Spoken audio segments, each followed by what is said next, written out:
अवधूत चिंतना श्री गुरुदेव दत्त स्वामी महाराज की जय. छत्रपती शिवाजी महाराज की जय. श्री स्वामी समर्थ. आज मी आपल्याला अमावस्याच्या दिवशी करायची विशेष सेवा. शनी अमावस्या आहे 6 तारखेला, उद्या गुरुवारी शनी अमावस्या दिवशी करायची विशेष सेवा.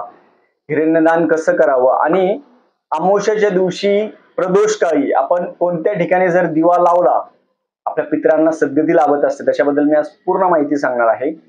चॅनलवर पहिल्यांदा आला असेल तर अवश्य सबस्क्राईब करा, म्हणजे येणारे नवीन व्हिडिओ श्री स्वामी समर्थ महाराजांचे गुरुचरित्राचे आणि नवनाथ पारायणाबद्दल माहिती भेटेल. शनी महाराजांची जयंती आहे. शनी जर कोणाच्या, खूप जण म्हणतात ना आम्हाला 7.5 आहे, शनी जर मागा लागला सोडत नाही, पण शनी महाराज हे मला खूप आवडतात. ते न्यायप्रिय देवता आहे. तुम्ही जर वाईट करत असाल, लोकांना शिव्या देत असाल, लोकांना वाईट बोलत असाल, लोकांच्या माघारी लोकांना काही बोलत असाल आणि तुम्ही त्यांची सेवा करत असाल तर ते दंड तुम्हालाच करतात. 7.5 वर्ष ते प्रत्येकाच्या आयुष्यात येत असतात. 7.5 जे म्हणतात, 7.5 वर्ष जे प्रत्येकाच्या आयुष्यात येत असतात. शनी महाराज राजाचा रंक आणि रंकाचा राजा करायची ताकद शनी महाराजांमध्ये, आणि त्यांची जयंती उद्या आहे. कधी पण तुम्ही शनी महाराजांच्या दर्शनाला जर गेला, तेल असेल, मीठ असेल, जेव्हा शनी महाराजांच्या दर्शनासाठी तुम्ही जेव्हा मंदिरामध्ये गेल्यानंतर कधीही त्यांच्या समोरासमोर दर्शन घ्यायचं नाही, नाहीतर त्यांचा पहारा आहे ते आपल्या अंगावर येऊ शकतो. म्हणून थोडं बाजूने दर्शन घ्यायचं, कोपऱ्याने दर्शन घ्या. समोरासमोर शनी महाराजांचं दर्शन घेऊ नका. उद्या शनी जयंती आहे. उद्या तुम्ही शनी चालीसा असेल, शनी स्तोत्र असेल ते वाचू शकता. खूप जण म्हणणार मग आम्हाला 7.5 नाही, मग आम्ही काय करायचं? ज्यांना 7.5 असेल, ज्यांना 7.5 नसेल, कोणीही, सगळ्यांनी, माता भगिनी असेल त्यांनी बाहेरच्या साईडनी, शनी मंदिराच्या बाहेरच्या साईडने उभा राहायचं. कोणी जर व्यक्ती जात असेल त्यांना तुम्ही तेल द्या आणि शनी महाराजांचा जो मंत्र आहे, नीलांजन समाभातम रविपुत्रम, हा मंत्राचा जो जप जास्तीत जास्त उद्या करावा.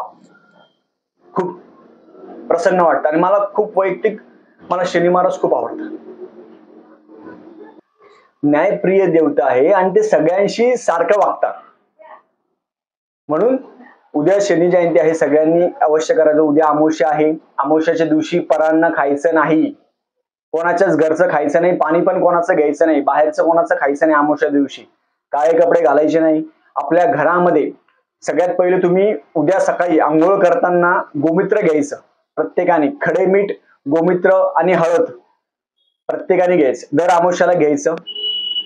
अमावस्याच्या दिवशी परांना खायचं नाही. अमावस्याच्या दिवशी तुम्ही काल भैरवाष्टक जास्त म्हणायचं. जवळच्या मारुती मंदिरामध्ये जायचं. आता उद्या शनी जयंती आहे, तिथं जायचं. 100% जा, सगळ्यांनी जा. उद्या रात्रीचे 12 जरी वाजले तरी पण तुम्ही शनींच्या मंदिरामध्ये जा. खूप जणांना जर वेळ नाही भेटला, सकाळी वेळ नाही भेटला, रात्री उद्या 12 जरी वाजले तरी पण तुम्ही दर्शनाला जा. माता भगिनी असेल, सेवेकरी असेल, सगळ्यांनी जायचं. तो उद्या अमावस्याच्या दिवशी विशेष करायची सेवा. आपली गाडी असेल, आता खूप प्रमाणात ऍक्सिडेंट होऊ लागले बघा, सगळीकडे ऍक्सिडेंट चालू आहे. आपल्या गाडीचा एकदा उतारा करून घ्यायचा, नारळ उतरून टाकून द्यायचं. परत तुम्ही अमावस्याच्या दिवशी काल भैरवाष्टक आहे ते जास्त वेळेस म्हणायचं. आपल्या जवळच्या काल भैरवच्या मंदिरामध्ये जायचं. मी राहतो छत्रपती संभाजीनगर, तिथे विद्यापीठच्या बाजूला काल भैरवचं मंदिर आहे. तिथे दर अमावस्याला जायचं. का बरं जायचं? काल भैरवनाथ महाकाल, प्रत्येक अमावस्याला काल भैरवच्या मंदिरामध्ये नारळ घेऊन जायचं. तिथे 11 वेळा काल भैरवाष्टक म्हणायचं आणि 11 वेळा काल भैरवाष्टक म्हटल्यानंतर ते नारळ काल भैरवांना समर्पण करायचं. अपमृत्यू, अपभय, चिंता, नाश, ह्या सगळ्या गोष्टी नाश होत असतात. मनातलं दुःख, क्लेश हे सगळं निघून जात असतं. म्हणून काल भैरवाष्टक स्तोत्र म्हणायचं, नारळ काल भैरव देवताला अर्पण करायचं. अमावस्याच्या दिवशी आपल्या पित्र आहे ते संध्याकाळच्या वेळेस जमिनीवर येत असतात. आपले सगळ्यांचे पित्र, ते पित्र कुठे येत असतात? ते येत असतात नदीवर, विहीर असेल, नदी असेल, जिथं पाणी असले तिथं सगळे येत असतात. ते फक्त तृप्त होण्यासाठी येत असतात. मग तृप्त होण्यासाठी, आपले पित्र तृप्त होण्यासाठी येत असतात. प्रत्येक अमावस्याला आपल्या जवळच्या नदीवर, विहिरीवर, जिथं पाणी आहे तिथे, किंवा औदुंबराचं झाड, पिंपळाचं झाड, बेलाचं झाड, त्या ठिकाणी तुम्ही दिवा आहे तो दिवा लावू शकता. तेलाचा लावा, तुपाचा लावा, कोणताही दिवा लावा. माता भगिनी जरी लावला तरी चालेल. त्यांना दोन्ही घरचे जे पित्र आहे ते संतुष्ट होतील. त्यांना दिवा लावायचा आहे फक्त, तुम्हाला दुसरं काही नाही. जर जवळ नदी नसेल, पाणी नसेल, विहीर नसेल तर तुम्ही औदुंबर, पिंपळ, वड, बेलाचं झाड त्या ठिकाणी तुम्ही तो दिवा लावू शकता. प्रत्येक अमावस्याला संध्याकाळच्या वेळेस तो दिवा आहे तो अवश्य लावावा. त्यांनी आपले जे पित्र आहे ते संतुष्ट होत असतात. आणि प्रत्येक अमावस्याला हिरण्यदान करावं. हिरण्यदानामध्ये कसं करायचं, आपलं नाव घ्यायचं, गोत्र घ्यायचं. तुम्ही दूध, पेढे, दक्षिणा, जानवजोड हे आपल्या जवळच्या ब्राह्मणाला तुम्ही द्यायचं. कोणी जर ब्राह्मण घेत नसेल तर मी माझा नंबर देईल, तुम्ही संकल्प करून मला ट्रान्सफर करू शकता, काही प्रॉब्लेम नाही. संकल्प करणं महत्वाचं आहे. संकल्प कसा करायचा, दक्षिण दिशेला बसायचं, हातामध्ये पाणी घ्यायचं, तुमचं नाव घ्यायचं, आपल्या पित्रांना असं म्हणायचं की माझ्या सर्व पित्रांना सद्गती प्राप्ती होण्यासाठी मी हिरण्यदान करत आहे, असं म्हणून पाणी सोडून द्यायचं. नंतर हातपाय तोंड धुवायचे, देवघराचं दर्शन घ्यायचं. हे प्रत्येक अमावस्याला करायचं. तसंच प्रत्येक अमावस्याला संध्याकाळच्या वेळेस जो दिवा आहे तो नदी असेल, पाणी असेल, विहीर असेल, बेलाचं झाड, औदुंबर तिथं अवश्य दिवा लावावा. त्या दिवशी आपण पिवळ्या मोहरी हातामध्ये घ्यायच्या.